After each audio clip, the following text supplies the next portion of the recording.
Guys এখন হলো দুপুর 1টা আর আমি এখন বসালাম রান্না, মানে দুপুরের খাওয়া দাওয়া।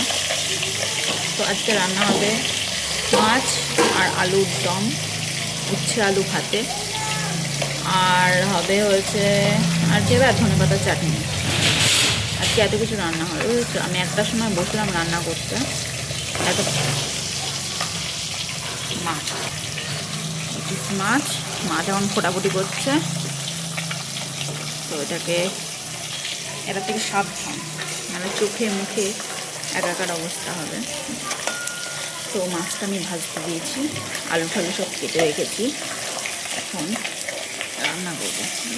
তো রান্না মানুষের কেন যে করতে হয়, কাঁচা কাঁচা খেয়ে নিলেই তো হয়ে যেত। মানুষ তো কেন কাঁচা কাঁচা খাওয়াটা, রান্না করে খাওয়াটা শিখিয়েছে। এখন মাছগুলো তুলছি।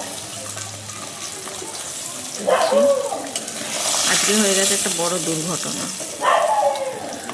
দুর্ঘটনাটা কি সেটা আমাদের বলছি। যারা মাছটা তুলে নিয়ে গ্যাসে হুড় করে, এমনিতেই হাওয়া খেতে খেতে রান্না। তো এবার দিয়ে দেবো আলুর দমে, আলু কেটে রেখেছি, দিয়ে দেবো। এদিকে দেখো, এই যে এই মহারানী এই যে বড় অঘটনটা ঘটিয়েছে, সে অঘটনটা কি বলছি। সেই অঘটনটা হলো, আজকে ওদেরকে আমি নিচে নিয়ে গেছি একটা পটাশুশু করাতে। আর আমাদের পাড়ার একটা কুকুর পাঁচিল টপকে চলে এসেছে। মা পিঠ ফাটিয়ে দেবো কিন্তু।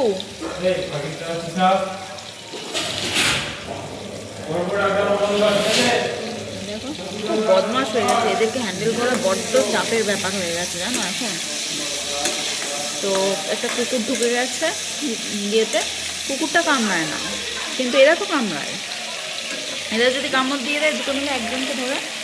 তো আমি কী করেছি, যেহেতু আমার হাজবেন্ড ওপরে ছিল, নিচে যায়নি আজকে, তো আমি কী করেছি, একটাকে ঘরে ঢুকিয়ে আমার হাজবেন্ডকে রাত্রিকে ডেকেছি, রাত্রিকে নিচে গেছে, নিচে গিয়ে আরেকটাকে ঢোকাতে হবে। আর এদের কী হয়, এদের যখনই একজনের থেকে আরেকজনকে আলাদা করার চেষ্টা করা হয় না, মানে আমি আলাদা করতে চাইনি, ওরা ভেবেছি কি যে ওদেরকে মনে হয় আলাদা আলাদা নাচতে দেবো, তাই কী করেছে আমার হাজবেন্ডকে কামড়ে দিয়েছে।